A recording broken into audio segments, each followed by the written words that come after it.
with the kind of the choreography and the relational structures of industrial production, which we see here, already discussed in 1848 in the Amazon Vesta, and we find one version of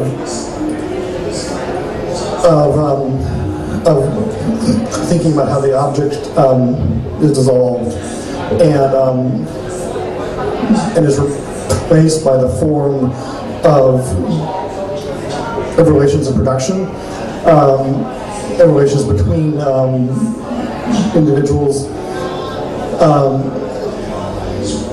and the systems of technology and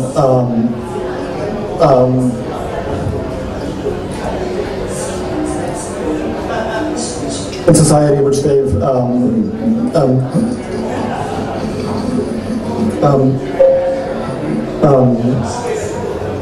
organized themselves into.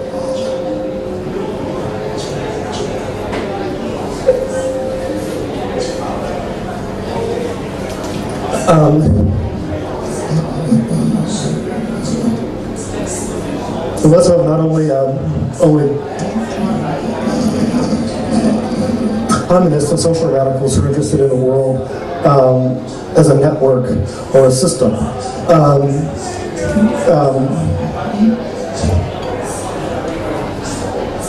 And not even the case of Blackman College. Here we see Buckminster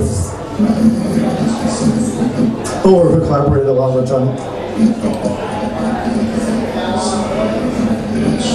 Cage at this moment, and the dome building workshops he organized, which were as much a performance of making a dome as they were actually making domes, and the world game, where we see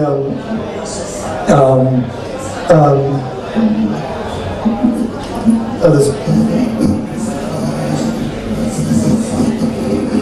plan for mapping and remapping and representing information in the hopes of creating a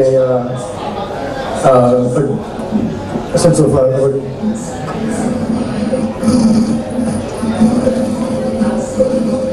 global system. It's no accident that it's called a game, because games have rules which allow you to play them, but within the rules are infinite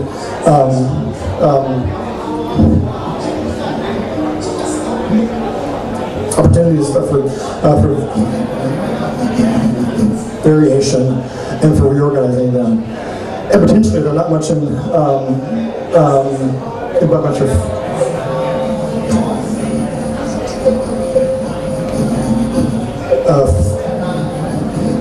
Fuller's mind, I think, opportunities for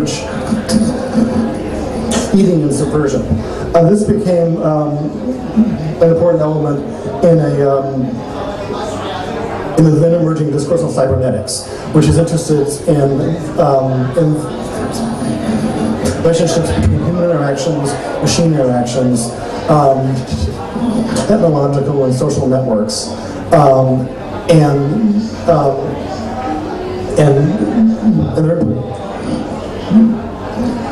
the implications of these feedback loops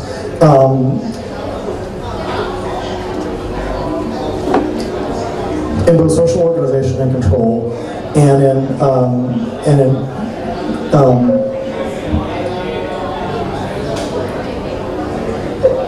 managing and organizing the world.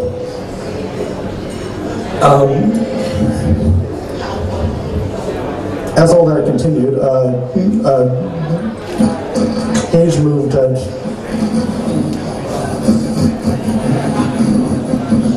New York and began teaching the New School for Social Research, and there he built kind of a circle of his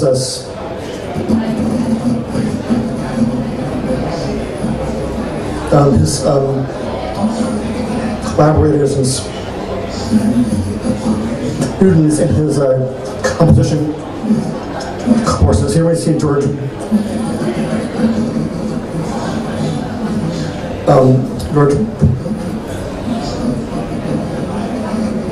Brack in a piece called Incidental Music, where the blocks are stacked up in the piano until they fall over, and then where they land is the notes you hear. Out of this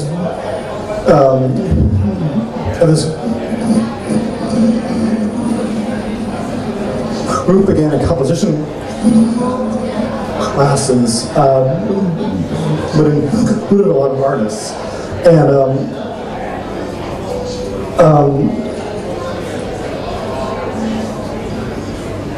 it would become the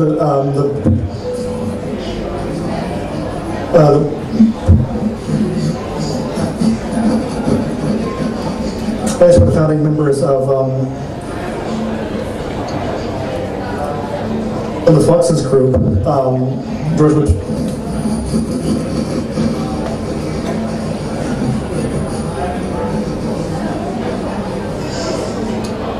Tunis, Henry Flint, Kowloon, George Brack, later on Namjoon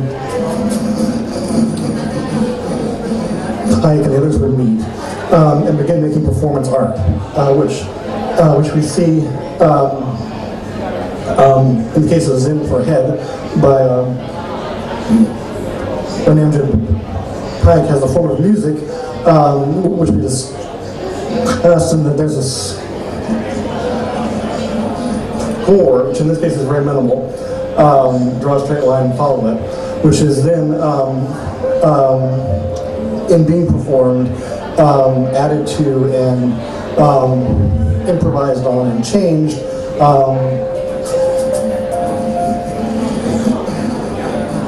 by the artist. Here, Namjoon Pike dips his head in ink, and he draws this line on the ground, making a painting. But the painting, or a drawing, but the drawing is not the artwork. Neither is the film of this. Neither is the score.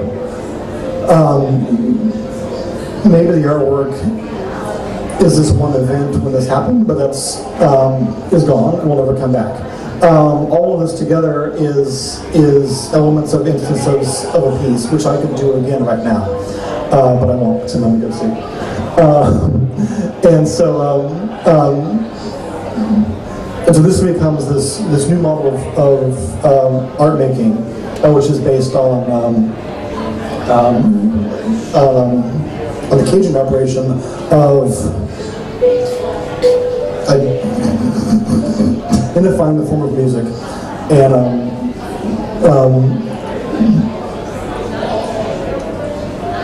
moving it into art. Very quickly, the form began to open and shift. And one thing which Fluxus artists sought to break down is the form of the artist or musician or performer being in front of an audience and the audience watching passively. But in Fluxus happenings, increasingly the audience was mixed in with the performers, and the relationship between when the piece was being made and when it was being performed, and then the life of the artists and the life of the observers outside of the piece began to break down. And Fluxus became kind of a lifestyle. And so here we see early efforts in this, which are the Flux kits by George Tunis. And when these are like games, they actually operate as a board game where you have a box and you open it up and there's instructions and everything you need to make to make your own instance of the performance yourself. In the way that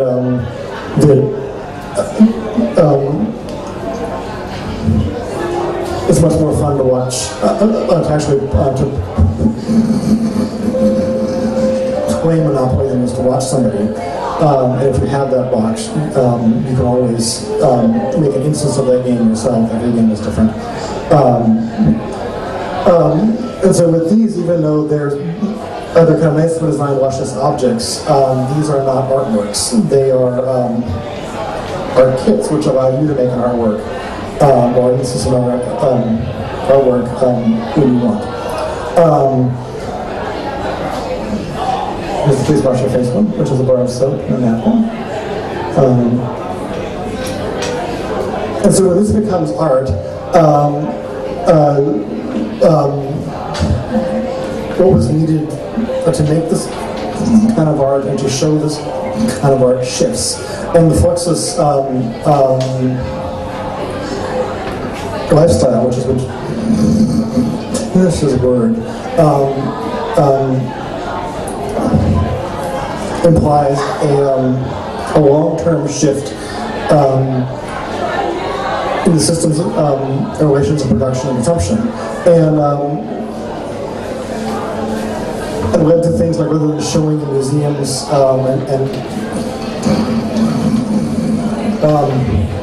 and galleries, you could buy these kits over the mail from their mail order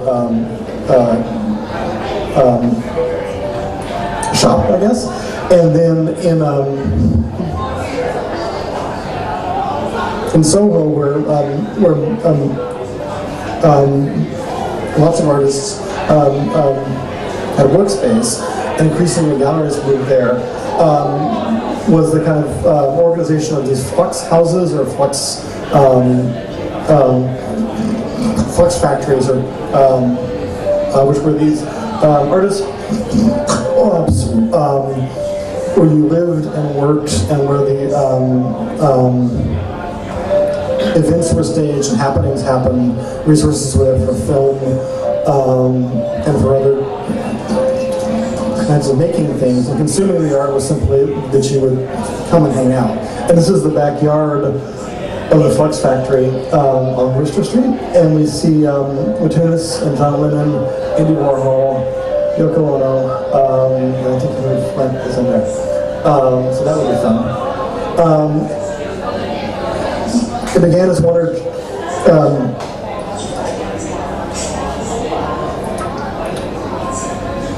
two buildings, and ended up all over the neighborhood, and became a new urban mode of occupying urban space, reconfiguring old industrial buildings. Here we see the inside of the Anthology Film Archives, which was made to show and archive criminal film. And special seats here were built with the blinders on them, so people could overwatch the film and not interact with each other. And this again becomes a script for a kind of collective performance of film watching in a different way. He wasn't really involved, he was just, he was just around a lot. At this moment, John Cage, who had met Marcel Duchamp, in the past became more and more interested in his alliage work, or chance-based work. And so here we see Duchamp's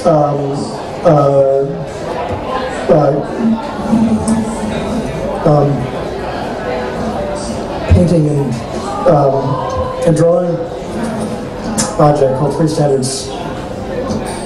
Stoppages, where he makes himself these kind of false rulers.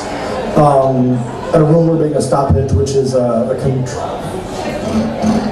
controlled one to make you draw straight lines. It implies a whole practice of drafting, and here we see ones that are not straight and don't let you draw a straight line, but they make you draw one or three of these curved lines, which then become composed into networks, which you can compose in some ways, but you have to work with the stoppage. And so this becomes kind of a systems art piece in that way. and then